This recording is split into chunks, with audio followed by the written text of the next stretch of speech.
New suburbs sold with the promise of idyllic homes and top-of-the-line technology. But things aren't quite what they seem. We moved into a smart suburb. Ultimately, it was the opposite of that. Very, very backward compared to the suburb that I moved from. Definitely not smart in my view. Leah and her family live in Bellarmac, a new suburb south of Darwin. Many residents here have lost free-to-air TV.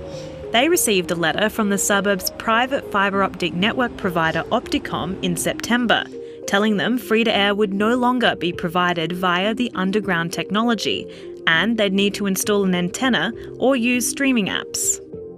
We shouldn't have been required to have any other additional costs to get our free-to-air on. We came into this suburb, we bought into the suburb knowing that we would have access to free-to-air television, and then suddenly it's gone.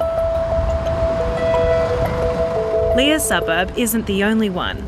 Brisbane retiree Mike got the same letter, but says he's one of the luckier ones because he knows how to use streaming services.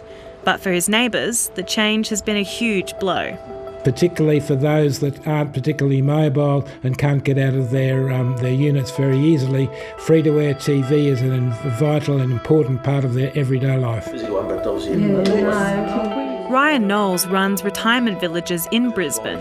2 of them lost free-to-air earlier than expected, and installing an antenna would require recabling the multi-storey building at a huge cost. Our general assessment of people we've spoken to would be running to a couple of $100,000 to recable it with major antenna on the roof to service the apartments.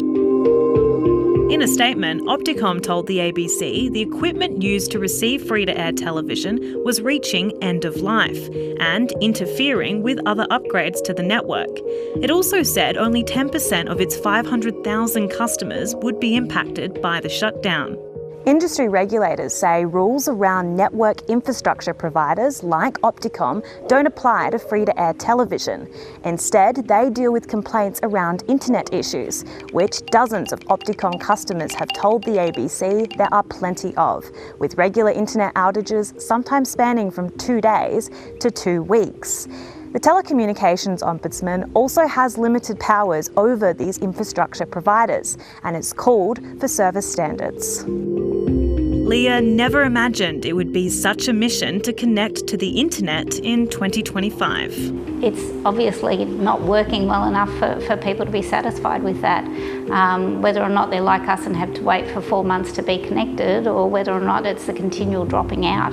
Opticomm says it's investing in backup infrastructure, but until then, many customers are left offline and off-air. Grace Atta, ABC News.